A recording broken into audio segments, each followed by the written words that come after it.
for the rest of the evening hours tonight and then tomorrow morning for overnight and into tomorrow morning. So there's a lot to watch here, but this breaks it down pretty well as what to expect. This evening, we're going to continue with the rain moving through, and at times it is going to be heavy during the evening hours. I want you to be aware for the wind. It hasn't been bad out there yet, but we're expecting those winds to kick up even more late this evening, and then the main time frame will be overnight tonight and into early tomorrow morning when we see those strongest winds. So this evening, winds, it just starts getting a little breezy with gusts up to 25 miles an hour. I want you to watch for some standing water on the roads and the potential for flooding, especially in some of those low-lying areas. Then overnight, this is when it starts kicking in. The reason we are on with you right now and the reason we're going to be on with you during the overnight hours is because we know that it's going to be hard to sleep tonight, hearing that very heavy rain, hearing those winds, and hearing those trees cracking and maybe falling outside. So we want to be here with you during those overnight hours as well. That's when we're going to see the heavy rain and flooding.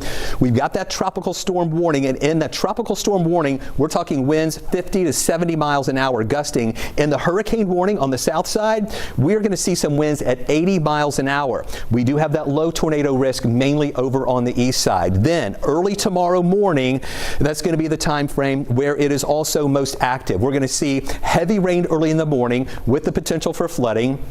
Still in that tropical storm warning area, gusts 50 to 70 miles an hour. In the hurricane warning area, 80 mile an hour wind gusts.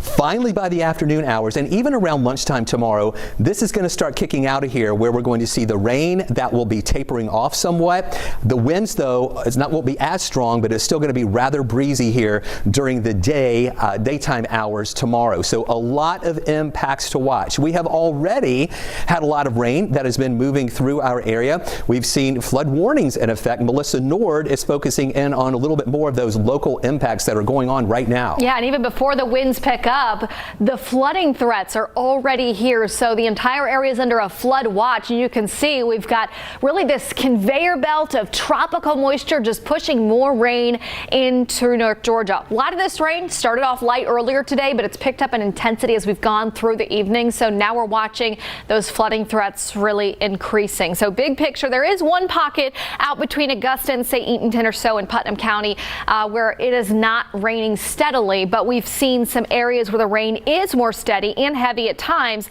that is lifting up through northeast Georgia. There are two areas in flash flood warnings, and this covers a really good chunk of real estate here in the metro, anywhere from kind of Roswell down through southern kind of Norcross area in Gwinnett County and through DeKalb County, Atlanta, all the way down into Clayton, Henry, Pike, Lamar, and Upson counties and Spalding. So a lot of folks are in these flash flood warnings. Still some heavy rainfall.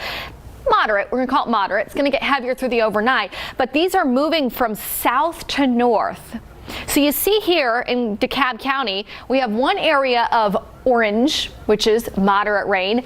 It's also pushing up into Roswell that just got more moderate rain. So these areas of heavy rain are pushing through the same spots over and over again, and that's causing a greater concern for standing water on the roadways, even some roads that may be covered up with water where you can't quite go over that road. Also on the south side, as you travel along the 675-75 split and through Forest Park and down into McDonough, even we have some more pockets where that rain is heavier. We're watching a lot more of it earlier today as well, a couple of hours ago in kind of Spalding, Griffin area.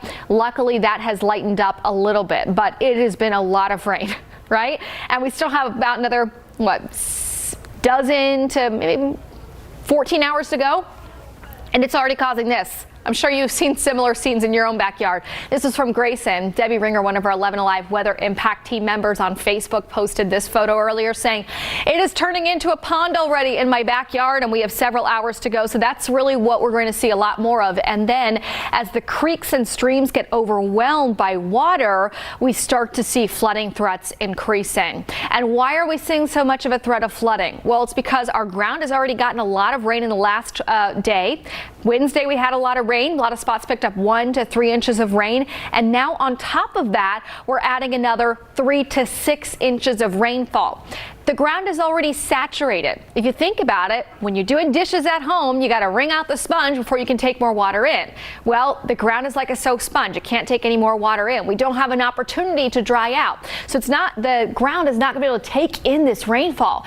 The water's got to go somewhere. It goes into the creeks, the streams, the lower lying points on the roads, and that's when we start to see flooding unfolding. So we're under a flood watch. In fact, for the overnight, it's a very rare high risk. This is not a severe weather outlook. This is a flooding outlook from the Weather Prediction Center. You see that bright magenta color all the way from the North Georgia mountains through Lake Lanier, Athens, Atlanta, down into Macon. We're all under this high risk of flooding through the overnight. So as you're thinking about it, we're approaching sunset. The rain's going to pick up in intensity. If you don't absolutely have to be on the roads later tonight, this rain is going to do a number on the roads, plus we add the winds on top of it. Very dangerous travel conditions likely, especially as we get later past the midnight hour when those wind gusts pick up. And speaking of wind gusts, okay, the wind gusts coming after all of these many inches of rain, it's going to exacerbate the power outage potential. It's going to cause more trees to come up by the root system, and it will cause more power outages. So this power outage risk map shows you how we feel the power outages may end up unfolding here in North Georgia.